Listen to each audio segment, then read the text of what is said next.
I'm about 4 matches in, bro. About 4 4 matches matches in. Hey, that's why you should go with a big man. lighter every now and then. Man, you bicking. I ain't bicking. I ain't no big type dude, man. Hey, man, like, look. I'm mad you bringing the new season in with the big, too, by the way, while we discussing it. I don't even know why I mentioned all this prep, and then you come up with a big, man. We were supposed to be lit off the air, and the big shouldn't even have been a topic of discussion. I know you blew it, man. You blew it. But but it's all good, man. I ain't gonna hold it against you, man. I'm gonna let up off you on the big thing, man. But continuing on with what we were discussing, bro. I don't think that's a bad thing if being presidential has changed today from how it was in the past. Like, because I know you say maybe we going too deep into the whole social aspect of things, but at the same time, that's the world we in. The world is entirely social and not political, man. And on top of that, nowadays, a lot of people don't trust politicians. They don't trust the news. So you have to end up being a little more non-traditional, man. Traditional values ain't going to uphold anymore. No, you're absolutely right. You're 1,000% right. Which I don't have a problem with bringing the social world, the popular culture into the whole presidential race. Like it does mean something, right? It does mean, like, if you can connect on that social aspect, or that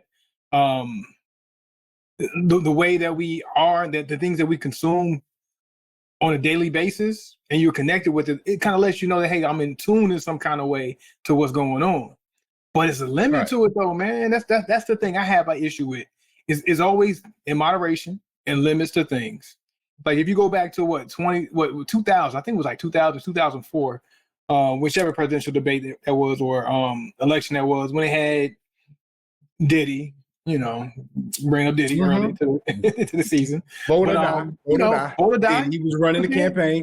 I'm sorry, Sean Combs. He don't get no nickname around here. Sean Combs was running the vote or die. He was, and we had a lot of people who was into the whole political thing on the hip hop side, and I get it.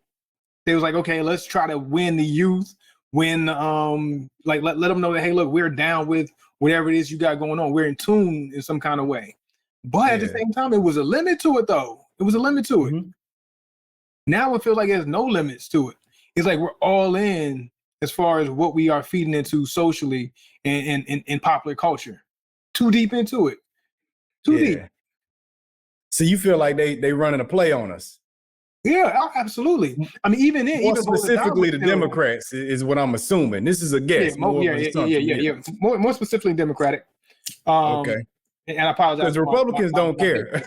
They don't care about getting our vote. They just kind of like, we gonna do our thing, and if you with it, you with it. That's always been their thing. Which is how they lost the black vote, because black people were Republicans initially.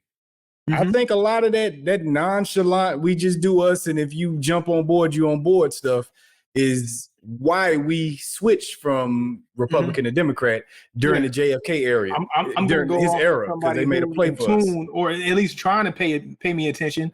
Whether you give me what it is that I'm looking for or not, at least I know that you're acknowledging me. I think us as minorities, we look for that acknowledgement more so than anything. At least I don't feel like I'm ignored. That's the whole play. That's the whole play, and they recognized that early. But now I feel like they're beefing it up even more. They're beefing it up to the unprecedented heights. And it makes me feel like, hey, look, like, are there any presidential parameters? What are the presidential parameters? Is there anything that's off limits when it comes to understanding what's presidential? Right. And that's on both sides, not just Democratic. That whole thing kind of pissed me off with the twerk fest and all that stuff. Like, come on, man. I don't want to, even if I was 24, 20 years old, 25, I wouldn't want to see that. Then when I'm thinking about politics, and you insulted us a little bit with that. You know what I mean? You bring that out. You speak your vernacular changes, your tone and attitude changes when you're around us, and you don't talk to us about politics or policies or what's in store for us in the future that's going to benefit us as minorities, or more specifically, us as black people. You know what I mean? And then from there, you go back to running that play, and then you don't deal with those same artists, those hip hop artists no more. I don't see you in no pictures with them afterwards. Nope. They to the side, and we voted for y'all, but we never heard what y'all was gonna do for us. We just liked you. We thought you were cool. And we fall for that play a lot with a lot of people. There are a lot of people we accept in our community because they was hip and they was cool, but they was really letting a lot of racial stuff fly out their mouth behind the scenes, calling us N-words and stuff behind our back, but we accept them in because they seemed like they was hip and they was with it. You know what I'm saying? At a moment in time. But that's something we fall for is our people. And all I'm saying is don't fall for the ploy. I don't know who you voting for or who's voting for who or what.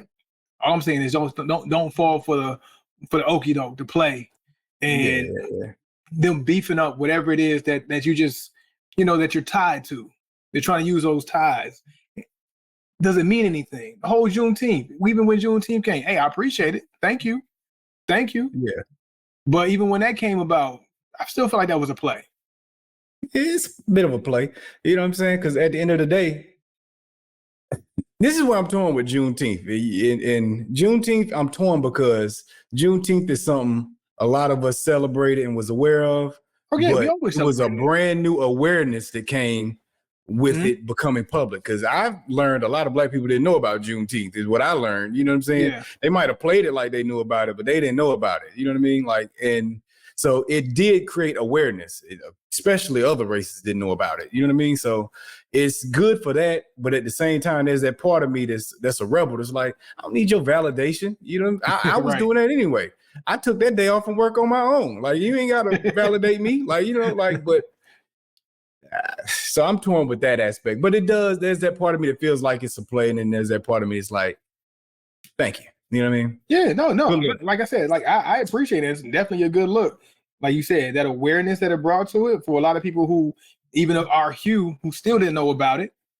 It made them aware, and then those who aren't our hue, and then now they know about it. Like the awareness, I appreciated that. But at the same time, it's a play. It's a play, and we can never forget that. And that makes me wonder who is more of the one you got to watch, the one that's running plays on you or the one who don't seem to care one way or the other about you? Who's more of the threat?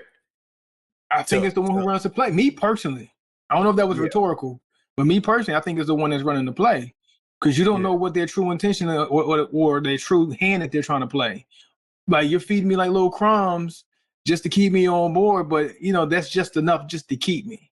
Yeah. It's just like being in a relationship with somebody and they're doing just enough to keep you around, but they're doing X, Y, Z behind your back. But they're just keeping you enough to stay tied, tied, but not truly doing anything for you. Like, would you rather have that person or somebody that's just dogging you? And it's like, all right, well, I see what it is. Now I can make my play off of what's going on. So the biggest threat to me is the person who's giving me these little trinkets. Give me little trinkets. I agree with that point of view. You know what I'm saying? And I think a lot of people would agree with that point of view as long as it doesn't apply to politics, because politics or religion gets offensive to people. That's when it gets. Yeah, for sure.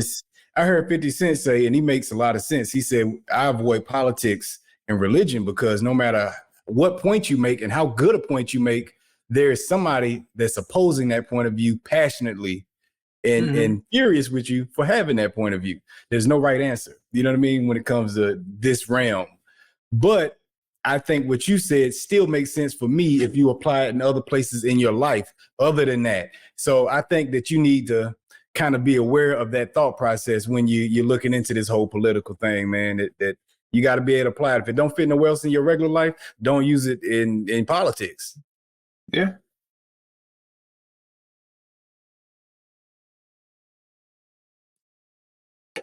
No, you're absolutely 1,000%, man. 1,000%. But it's a conversation that, like you said, try to avoid. But in a lot of cases, we got to talk about it. Yeah.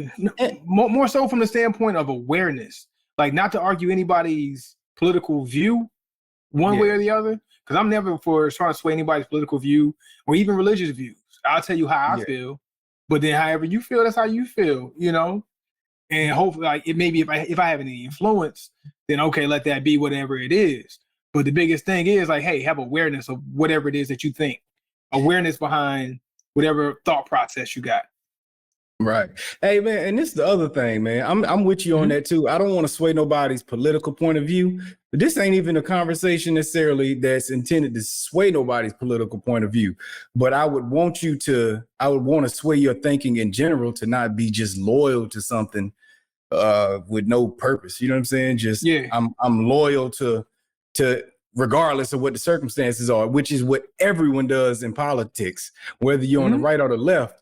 You're just loyal to your side. And an actual human is going to be conservative about some things, liberal about another. But it's like gang territory where regardless, my side can do no wrong. And if they do, I won't admit it in public. I'll admit it in private amongst our own people and stuff. And really, we got to get out of that as a society.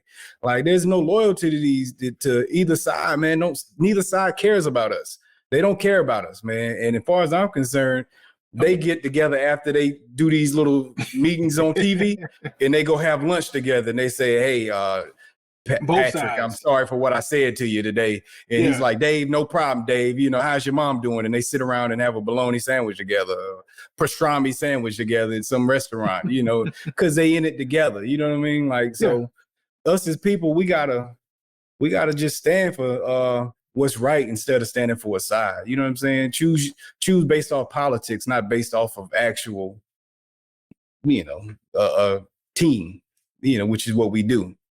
Yeah. Loyal to a fault. And I can be one of those. Oh. But you know what? As loyal as an individual as I am when it comes to the things I enjoy, I like, or I'm tied to, politics has always been one of those things I've never latched on to any loyalty for anything other than what's true and what's fair, or what I feel was true and was fair. Because ain't no loyalty in return.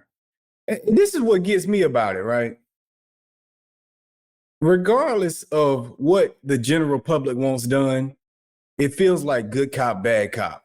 Because if we say, let's do this, then the other side that's in office says, man, I want to do that. But they're the majority and we can't get it done. So then we like, okay. So then we say, we want this done. And then the other side's in office now. And they're like, man, I would do it for you, man, but they the majority and they won't let me do it.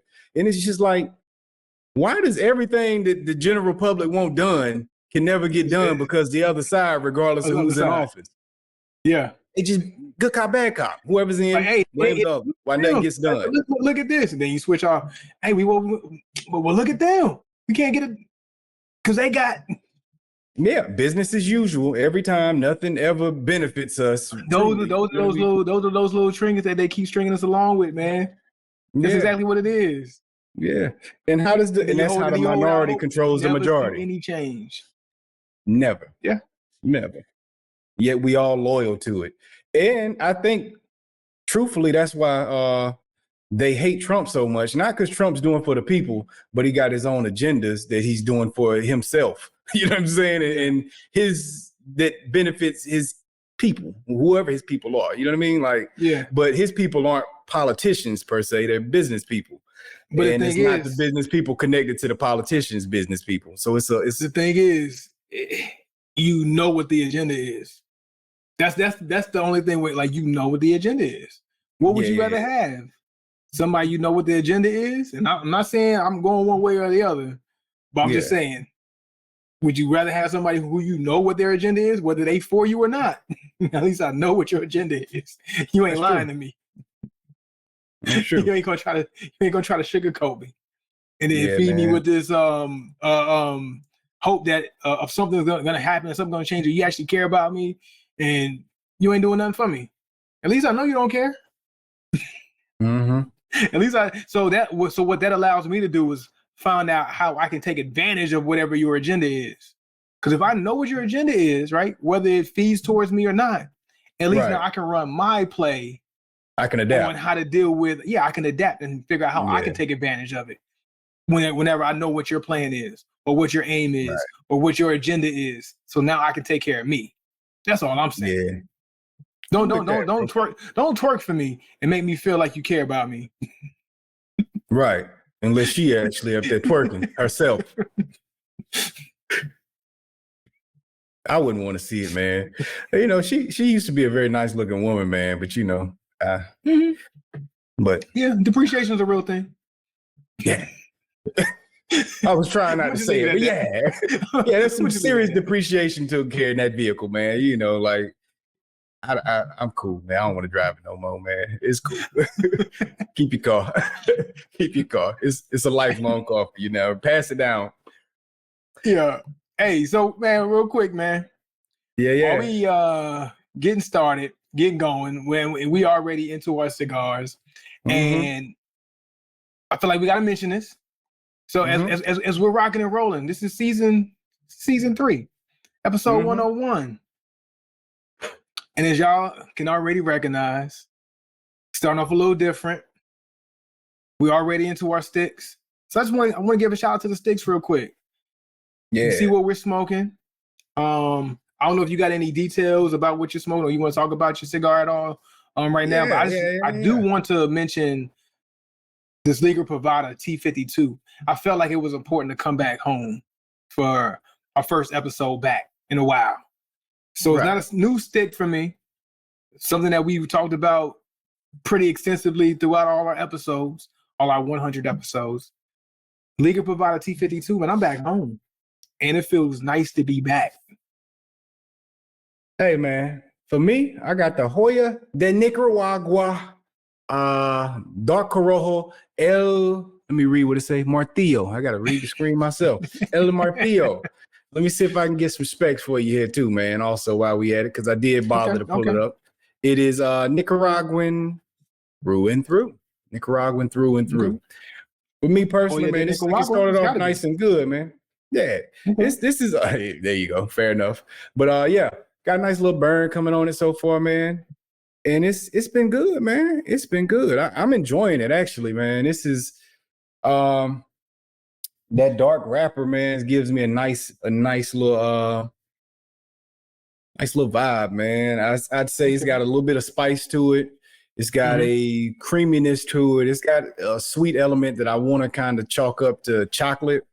And a little earthiness, man, is what I'm picking up on, man. But nice. This been dope so far, man. To be honest with you, the Nicaragua. It's always been one of those solid ones. Joya, they always do pretty good for me. Yeah. But hey, do you remember? Was it the T52 or the number 9? I can't remember, and I wish I would have did the research to figure out which one I rated like as the highest rated stick before we got into Plasencia, and that just changed my world as far as having to rearrange how we rated these sticks. But I think it's the 9. I think this. You think it's a 9? Is it? I always flip-flop. Well, I know you used to love the 9, so I don't know. Maybe the 52 got upgraded when you got your hands on that, but the 9 was your OG between those two, right? I can't remember. Like I feel like started 9. I think I started at 9. I got a hold of the T52, and I was like, "Oh no, this T52 nice." Then I went back to the 9, like, "Oh no, this 9 is nice." And now, like, I flip back and forth between those two as far as like the ones I love. And if I'm not mistaken, I got to go back and find the episode. But I almost gave one of these sticks, either 9 or the 52, almost a perfect score. So almost didn't you do it?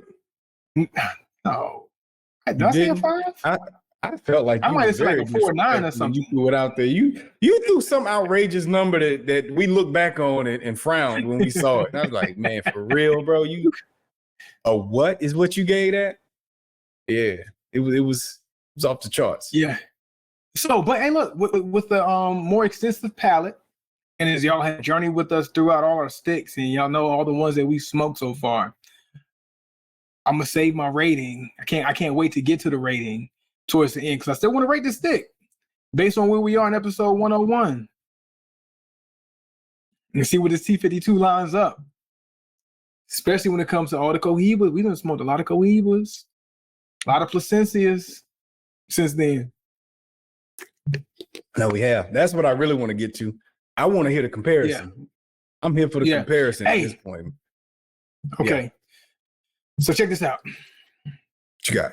So as you already know, so I'm gonna feature this we're gonna talk about some sticks for a second. And I mentioned Plasencia. So we are sitting here with these bad boys right here. These bad boys right here. This is the Plasencia. I don't even know how to say it. It's the Del Fuego, the limited edition Ometepe. I'm sorry, forgive me for messing that up. Ometepe. I'm Tepe. I don't know if y'all can. It's that volcano joint, right? Yeah, it comes in a glass case. Yeah. And they're $100 a stick. So I got one for me, and I got one for my brother here. Yeah. I just gotta get it to you. Gotta get it to you. You can't get them everywhere. But I'm glad you put that on record now. So when I ain't smoking, when everybody know how foul you did me. How foul I am. Yeah, hey, look, I got you. I'm gonna get the stick out to you within the week. All right, because we gotta smoke it one of these first couple episodes back. I'm gonna tell you this. So before I picked this other one up, I went into the humidor, Cigars International, and mentioned these cigars because they still had them on display. Mm-hmm. And when I tell you the reviews I got back from this stick, they've been outstanding. I had this one guy who came in, he bought one, walked out of here and lit it up as soon as he walked out of the humidor, and he smoked it about an inch, and he came back and bought two more. They're $100 a piece. Yeah. It knocked his socks off 1 inch into his stick. It's about this far. Yeah. He came back and bought two more. That's all I'm saying. I'm gonna leave it at that. He came back after smoking it an inch down into his ash and picked up two more of these bad boys at $100 a piece. Yeah. I've heard it said that if a cigar could be worth $100, that cigar is the one that's worth $100. That's the one. If there is a cigar that is worthy of being at that price point, that's it. But we'll see. I can only imagine. I can only imagine. The thing that disappoints me. What's that? Is I just don't trust your upkeep, man. If we being transparent. now you done had that thing in your possession since we went off air, and I just don't know. You know, I don't know what condition is gonna be in, man. I mean, and to be fair, you should have asked Cigars International to hold it for you, man. I'm gonna pay for this. Just keep this in your humidor until I come back for it.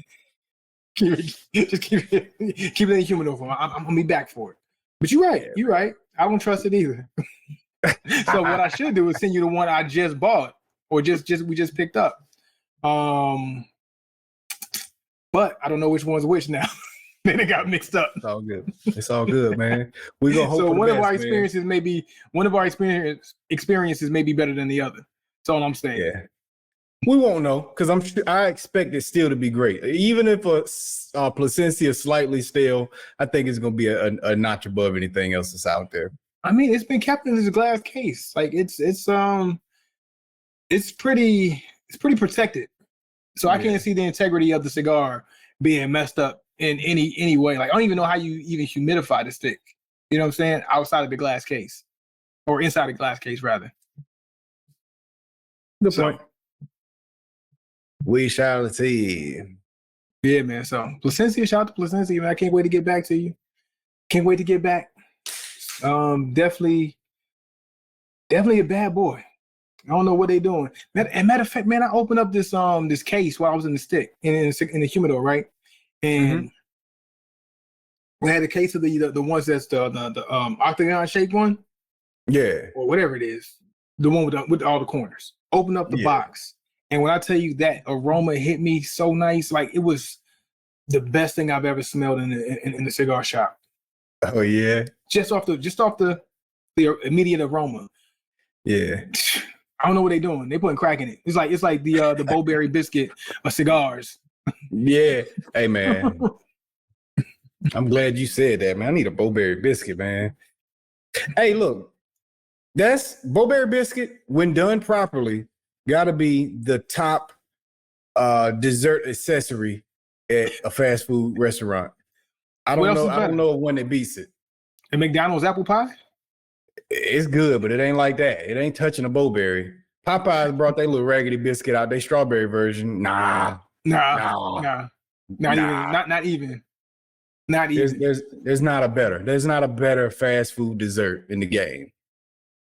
I can't think of it. I can't think of it either. Put your favorite fast food dessert up against a blueberry biscuit that's done right. Not just any old one where they skimming on the icing. But right. If it's done properly. You go to the wrong spot, they put a little bit of drizzle. Hey, man. There's one spot when we was in Greensboro, that was my joint in the icing. Just swimming in icing. Like, man, this is it. You find the spot that's gonna douse it. Whew, well, you're gonna have a sugar fit, man. If you diabetic, don't do that though. Don't go get this now. This is not for you. Maybe I shouldn't give medical advice, but man, I think it's safe to say don't eat this if that's your scenario, man. But if you can deal with it, man, it's crack in a biscuit form, bro. Crack in a biscuit form. You ain't lying. But hey, man. Made me think about something, especially when it comes to consuming food, goods, and stuff like that. Mm-hmm. This inflation. You just had me thinking back to our college days, especially with the whole Bowberry biscuit, Bojangles, because that was definitely one of those college meals between Bojangles, Mrs. Winters, and Wendy's, and Cookout. Yeah, all of and those. Cookout. Got us done. You know what I'm saying? Yeah. And then if we needed to, we hit the grocery store. You know what I'm saying? Get us a nice little some things for the mini fridge. Yeah. But I tell you, what is going on with this inflation? Like, is there any way that we can come back from? Like, is there any going back? Going back in this inflation? Like, at this point, because I feel like these restaurants, these convenience stores, they're getting way too bold with these prices. Way too bold. It's like it feels like an experiment from time to time. All right, we're gonna bump this price up another $1. It's another $1.50. Before you know it, you blinking like, hold on, when did this cost $7 for this? But then guess what? You still deal with it. So now they got the ability to be more and more bold. I think we even talked about Wendy's taking advantage of certain things with the prime hours and having prime prices for they hours. considered it. They considered you know what I'm saying? Yep. And it's like, what do you do? I'm out here struggling. I go to the gas station. I picked up a bag of Bugles, a little bag of Bugles. I don't think I was going to buy it. Then I looked down, I saw the price. And they wanted like $6 for a bag of Bugles at the gas station. It's crazy, bro. Crazy. Since when? They go around the corner, they're going to give me a nice little energy drink. That joint was $3.99 for a 16-ounce can. I'm like, since when? You go to the I don't know what just happened. All right, there we go. He back. Oh, bro. We go. All right. We back in. But now you go to the gas station, or you go to a convenience store, Walgreens or something, a $20 bill doesn't get you far at all anymore. Nah. Is there any way to come back? Is there any way to recover? Man, I don't think it is, bro. Realistically. Like, I say realistically because I look at it from the point of view, once you realize somebody willing to give you this much money, you don't go back, especially when they've been giving you this much money for this many years. I'm not going back. What, I look like a sucker? This is our new arrangement now. This is what we do. You know what I'm saying? Yeah. So, inflation will come down and you will begin to feel a little bit of relief in certain aspects. But in general, it's gonna stay up, man. It's gonna stay up. This is what y'all agreed to this without agreeing to it. You know what I mean? By paying it consistently, you've now agreed that this is okay. This is the new standard. Even as reluctant as you might be to go, hit the gas station, pump a little gas, and then go in that convenience store, like, I just gotta get me something to get me through from here to there. Reluctantly, you might be a little bit pissed off, but by you swiping your card or paying your little change, you are signing off. You have signed and looked at the fine print and said, "This is our new arrangement." A new arrangement. This is what it is, bro. Look at it from this point of view, right? And this is how I know it's gonna stay the same.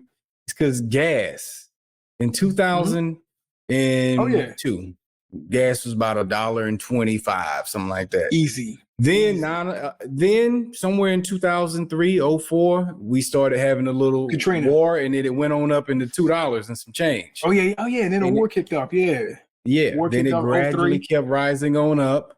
And we dealt with that price from that point forward, where anywhere from $3, $4, $5, you know.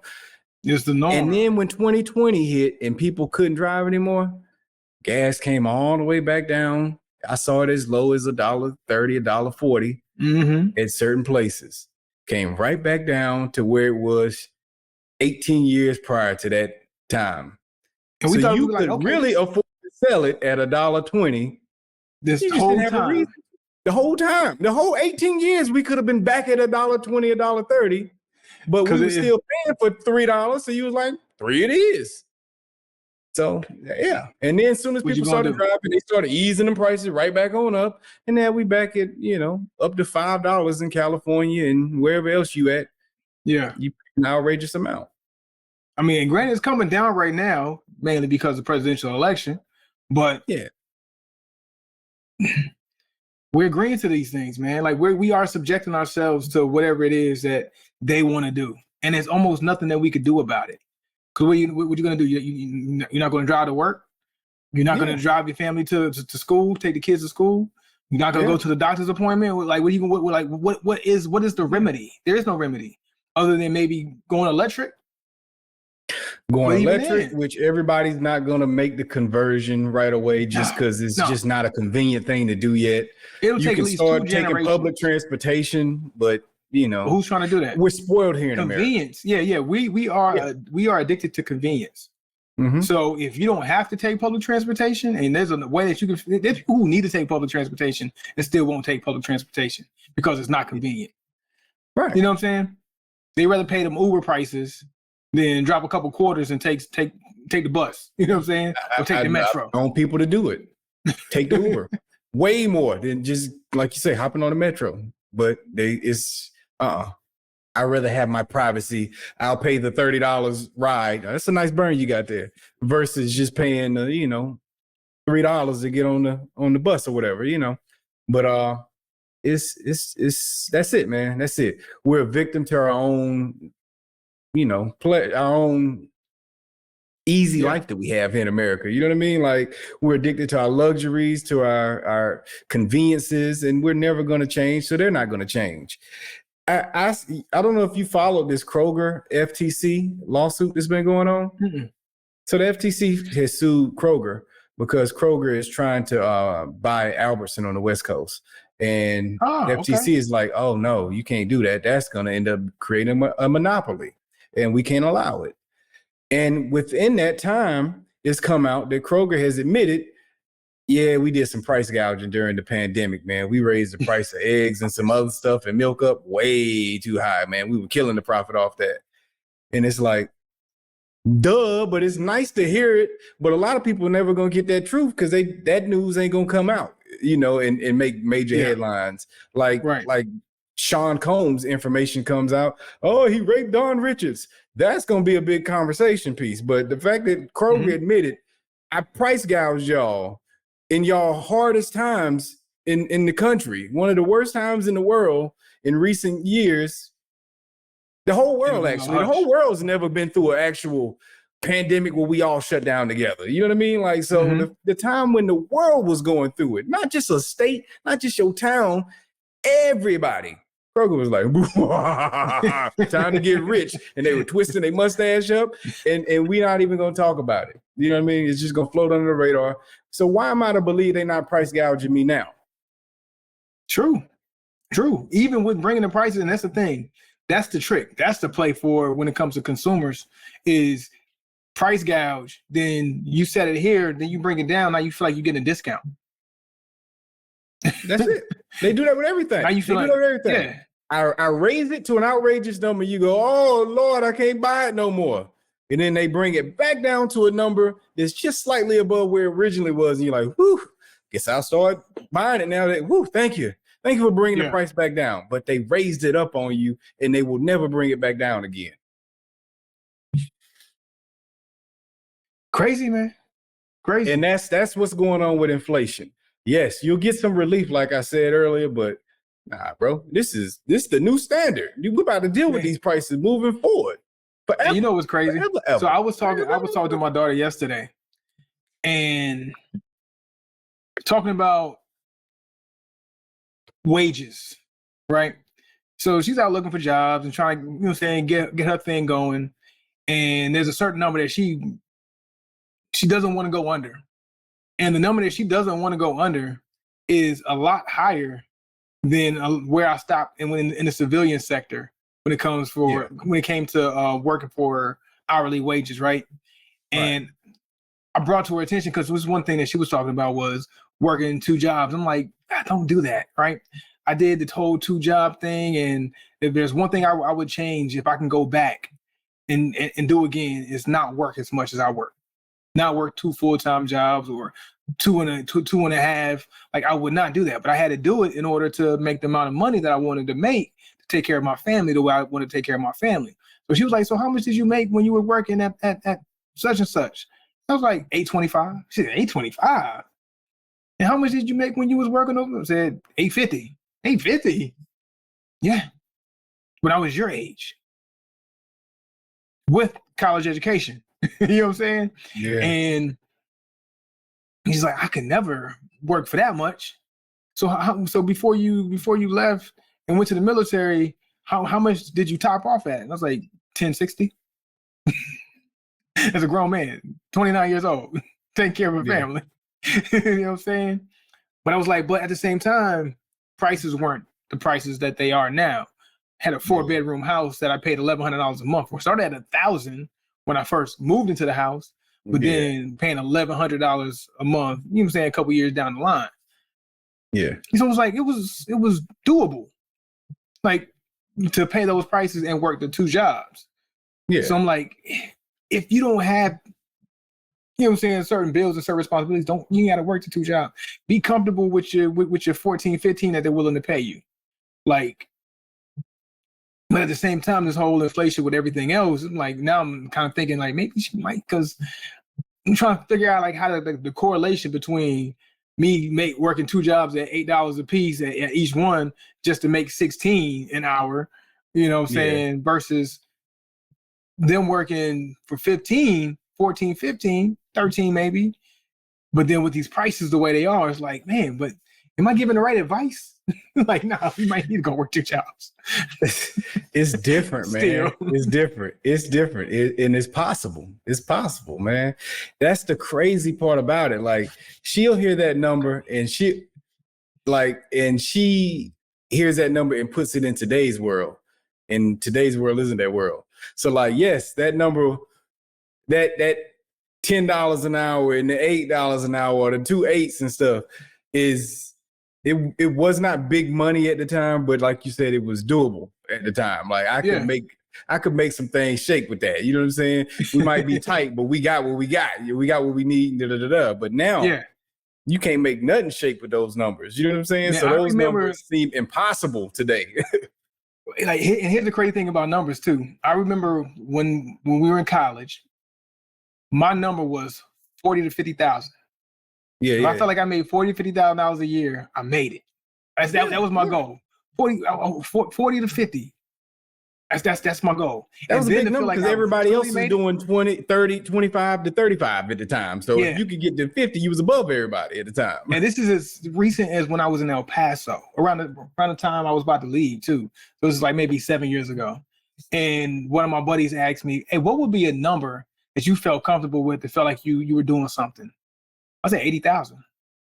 80,000 became my number. And this is like 2017. $80,000 a year.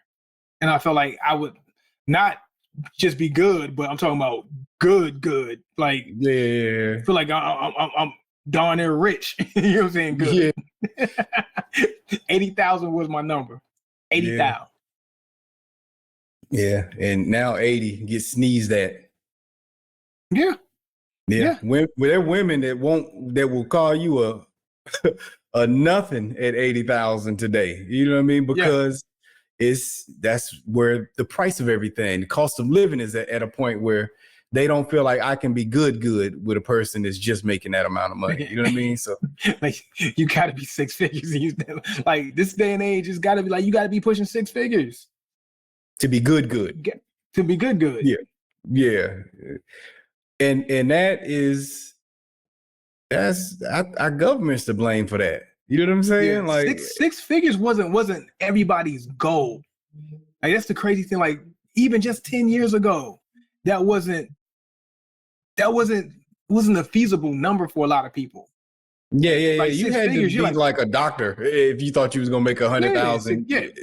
So many years ago. Like, you know what I'm saying? Like now I'm thinking about how I can make six figures being a manager at Walmart. Because it's that simple now. You can go to Walmart and be a manager, or a Buc-ee's and be a manager and make 80,000. Yeah, at Buc-ee's. Yeah, Buc-ee's pay. Hey, yeah, Buc-ee's pay. Man, shoot. If I had a Buc-ee's a little closer, I would go put in an application at Buc-ee's, man. Like, man, I can go do this Buc-ee's here, man, and I can make some things shake, man. You know, like, it's crazy how things have turned around, though, man. I was watching a old TV show, man. What was it? It might have been Jamie Foxx show. This is about a week ago, and they were talking. I think Fancy saw some dude. Some dude was like, "Yeah, I have this Armani suit and I make $100,000 a year." And she was like, she was so into him because he was making $100,000 a year. Yeah. She went to groupie mode over that number, and you know, it's like you would never get a groupie today from a number like that. That's a solid dude. Now he on, you know, this is worth considering being with. Today, that's how you ain't putting nobody in the groupie mode. Then you ain't putting nobody in the groupie mode. They be like, all right, he make a decent living. Can work with him. That's how they look at you now, man. You know, the game's ugly, man. It's ugly, and I don't know. I don't know that between social media and making people believe that you gotta have it or that everybody has it. Between inflation. Between even up in your standards. Like, I'm gonna be honest with you, I've become a prisoner to this, is lacking appreciation for the place I'm in now. Right? Not saying that I don't appreciate where I'm at in life and the things I'm able to accomplish, but the clamoring for more, because of social media, because of content. Right, so I've been addicted to watching these house shows, right? These, especially out in Texas, and looking at these mini mansions to mansions. Like, man, why don't I have that? I need that. Yeah. I need that. How much that cost? Going back and doing my numbers. Okay, I need to be back. Okay, so that house is this. This is what it. Okay, man, I remember back in the day when $300,000 was you had a huge house. Yeah. Me and my wife do that sometimes. Now we look at them houses like, man, we could have got that for 300. I'm like, we'd have never spent 300 on that back when it was 300 though. Like, never, because everything else was 150, 180. 150. We would have got us a nice, good house for under 200. We'd have never dropped a 3. But now you looking at 3 like, man, that was a lick. And you looking at 4 like a lick now, if you can find 4 somewhere. You know what I'm saying? Honestly, 4 is like, I've been looking, and that's how I know that my mindset's being shifted, because I'm looking like 4, like, okay, that might be a deal. You know what I'm saying? Yeah, you looking at 400 like a steal now. That's not a steal. It's not a steal. That wasn't a steal 6 years ago. 6 years ago, it was just like you had to have it to go get that. You know what I'm saying? Yeah. Or you were splurging. Off of 4. That's crazy. Because 4 was a number that you didn't necessarily, that wasn't a regular number to you. It wasn't a regular number. Bother to look. It was too close to $500,000. You're like, I ain't even, because, okay, a $400,000 house 7 years ago, you'd have been getting probably 4,000 square feet. You know what I'm saying? So like most people don't need that type of space. Like, you know what I'm saying? You weren't even looking that way. You weren't even looking that way, the average person. Even if you could afford it. Now 400 is going to get you about 2,500 square feet, depending on where you live at. Depending on where you live at, it might be less. You know what I'm saying? But It yeah, might be depending less. on- Like Yeah. even here in Texas, they still talk about like how great the housing market is, and it is relatively great in comparison to other places. Yeah, But relative to the still, at rest the of the same country. time, yeah, to the rest of the country. But even then, 350 to 400, 450 is still only going to get you about 2,500 square feet. Yeah. You know what I'm saying? So it's like the standard space for a family or a grown family is almost $500,000. Easy. Yeah. So I've been a prisoner to that, like as of recent, trying to figure out, okay, what do I need to get that? Man, I don't make enough. Okay, well, do I appreciate what, you know what I'm saying, the standard of living that I'm in now? But even then, I'm like, well, man, years ago I wasn't even thinking about paying this much, but I am. But then I still want. I feel like it's too much content that's being put out there to change to shift our mindset with the inclusion of inflation. It's like it's a perfect storm for creating this calamity when it comes to financial decisions and liabilities and assets and things. Man, it's becoming insane for me. Like I don't know if it's because I'm at that age, or is it because of all the things I'm being fed. Probably a combination. Because I mean, it's a natural transition to evolve to that point anyway. Everybody wants to keep growing. You know what I mean? Like the moment you don't care about growing no more, you might as well leave. You know what I'm saying? The journey is over. Like, you know what I'm saying? Yeah. So, but no, but I mean, I wouldn't even say that. I wouldn't necessarily say that 1,000%. It depends on what you're talking about growing at. Because I look at like it my can be parents, anywhere right? in life. You know what I'm saying? Any aspect of life, whether it's mentally, financially, physically, you know, whatever. True. But like, where do you get settled, right? Because just specifically talking about like living expenses and housing and stuff like that. Like my pops, he makes his money, right? Retired twice. Mm-hmm. You know what I'm saying? Retired from the military and then retired from the government. He has all these checks coming in. He's doing his thing. My mom, she wants a bigger house, but he's comfortable with the house he moved in 1998 and paid like $80,000 for it. You know what I'm saying? With 3 bedrooms, and he's done his renovations, and house looks beautiful to me. You know, as far as like all the upgrades and updates and amenities he's added to the house, but he don't want to go nowhere. He's straight with what he got, straight with what he's doing. So you take him from his era that he came in, like he's not paying attention to what Tom, Dick, and Harry's doing, or trying to keep up with the Joneses or this and that, because he's in that certain mind frame, or the certain blinders are on to the whole social aspect and social media and content, that all the stuff is not being fed to shift his mind and say, "Ooh, I need to have," or "I need to." Now this house is too small for me now. Like, no, he's good. It's good. Yeah. But he might not be in his "I need to have" phase of life, but that don't mean that Pops ain't developing some aspect of his life. You know what I mean? Like whatever it may be. It could be spiritually, it could be anything. You know what I mean? Like, but there's some aspect that I'm sure he's developing. Mm-hmm. And he ain't just gave up like, all right, I'm gonna be like this for the rest of my life. Like, you know, I don't think nobody reaches that stage. You know what I'm saying? But like, and I agree. But I just feel like my focus should be not trying to grow in certain, like, well, not necessarily not trying to grow, but shift the weight of where I feel like my growth should be versus one side. Like he still wants to grow, but this stuff is like, if it happens, it happens. If it grows, it does. If it doesn't, I'm not stressing over it. But I feel like I'm stressing over this when I maybe should be focused my growth on that. And I think it's because of content. Well, you're torn between a very mature point of view and still getting some of your younger stuff out your system you may not have got out your system. True. You know what I mean? True. Like, and you can't expect yourself to be mentally what Pops is. You know what I'm saying? Because I'm sure he got some of his toys out of his system at some point, whatever the toys are. You know, whether it's electronics or anything. Like, so yeah. Listen, I think that's all it is. I think you're being hard on yourself. You know what I'm saying? I understand what you're saying. I think exactly what you're saying is the case. you're being influenced by all these different factors on top of the fact that you still got an itch to get a couple things out your system. You know what I'm saying? Like I hear Will Smith talk about you can't buy happiness, and you hear other celebrities say these things, and it's like, yeah, you're right, but you had the opportunity to learn that. You know what I'm saying? Through experience. It's one thing because you got to buy some things and like, yeah, no, I got all this stuff. I'm good now.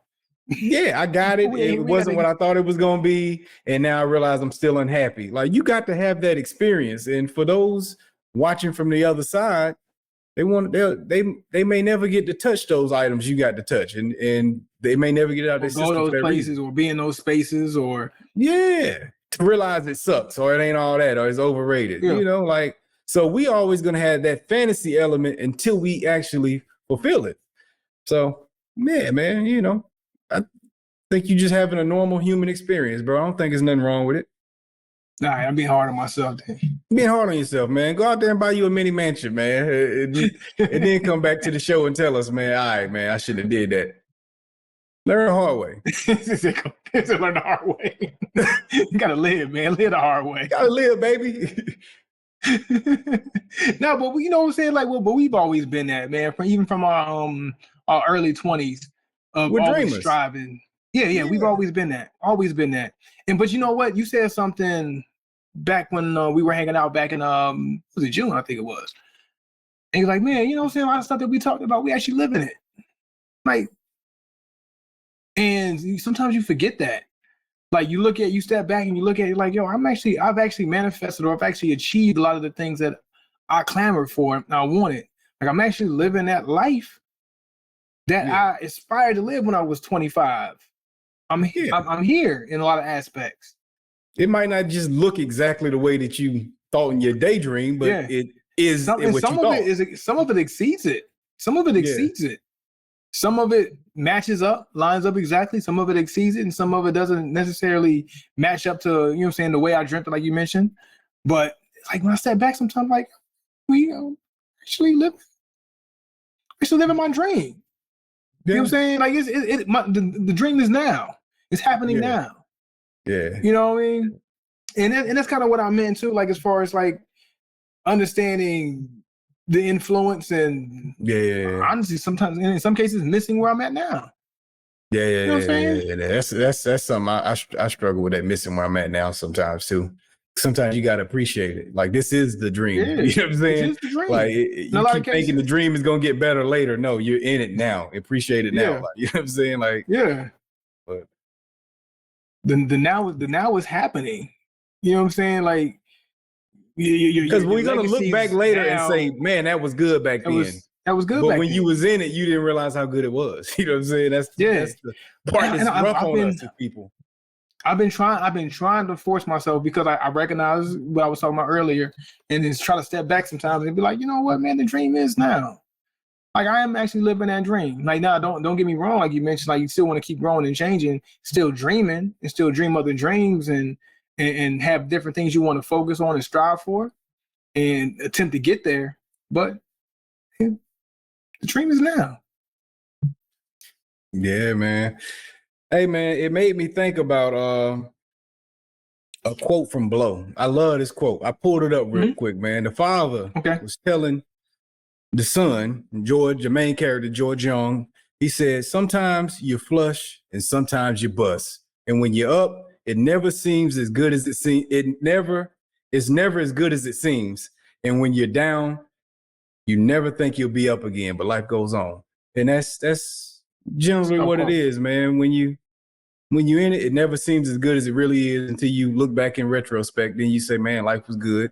You know, a lot of us old heads, right? We look back and we talk about how great the 90s was. A lot of us weren't that happy in the 90s. You know what I'm saying? Like, yeah. But you look back on it and say, that was a good era. Because now you have something to compare it to relative. You know what I'm saying? And so sometimes you miss how good it is in the moment, man. You got to just, hey, man, this is life is great right now. You know, appreciate it. Oh, dope. Hey, man, that's a good spot to leave off on, man, and get to these final reviews. That's a good word right there. Good word. So keep that one. Keep that one. That's a sound bite.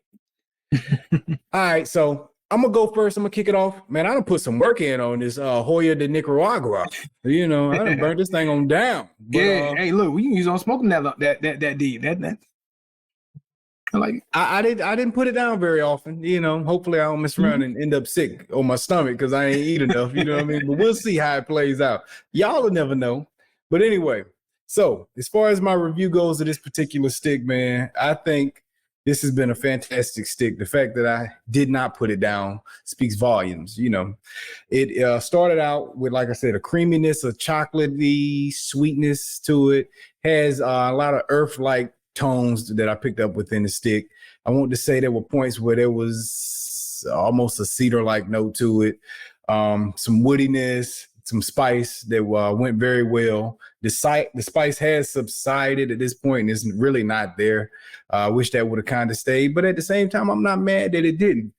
This stick did feel like it went through a lot of transitions and stuff, man, and it worked its way into more of a creamy, full body stick at the end.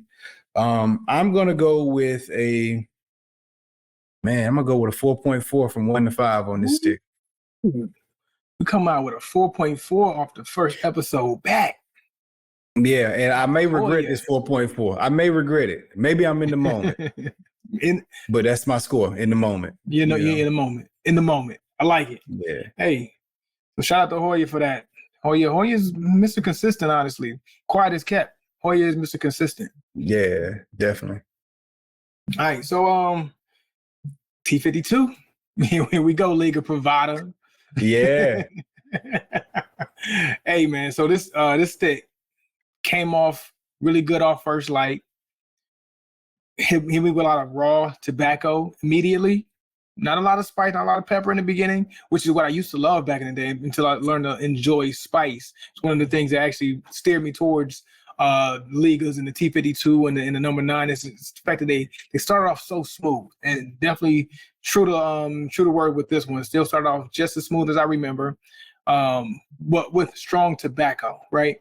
So nothing harsh, but that raw, strong tobacco comes off immediately. And then as it dials back and kind of eases out even more, it gives you a nice little rich, creamy smoke with a lot of hints of earthiness, woody tones, and some like pecan nuttiness. It's kind of what I've gotten like in the very first part of it, right after that strong tobacco kind of dials back, and then switching to where I'm at now, nice until that second, third, a lot of that espresso comes in. So a lot of coffee bean and espresso with a hint, nice little hint of mocha, kind of like on the tail end. So that's all the things I've gotten out of this T52 up to this point. And from what I remember, it continues to get better, which is what I loved about it. So I'm not going to say that I was too far off my initial reviews of these Liga Privadas between the T52 and the number 9. So I don't necessarily regret my ratings of them early on. But however, knowing what I know with that Cohiba Blue, with that Plasencia Alma Fuerte, and a lot of other ones that I kind of love, is it still top tier? Yes, it is. Does it beat those? Not the Plasencia. It might be neck and neck with those Cohibas, though. Might be neck and neck with those Cohibas. May even edge it out just a little bit. But I'm going to give it a fair rating. My rating for this T52 was a 4.5. 4 or 5. I knew you were going to go 4.5. I knew 4.5 was going to be it. I ain't mad at it, bro. I'm not mad at it, man. You make me want to go pick one up now for myself, man. So I'm going to have to keep the Liga T52 in mind, man. I got to remember to grab it when I see it instead of, just kind of bypassing it. Yeah, man, because you get to a Liga, man. Stop playing. I got to keep it for a personal one, during my own little free time, and stop looking at it like an old stick that we've been there, done that on, man. Yeah, been there, done that. No. Yeah. Keep one in the stash. Stash. Definitely. Hey, y'all, we appreciate everybody for tuning in to this week's episode of the Cigars and Everything Else podcast. We up out of here, y'all. Keep your sticks up high. Yes, sir.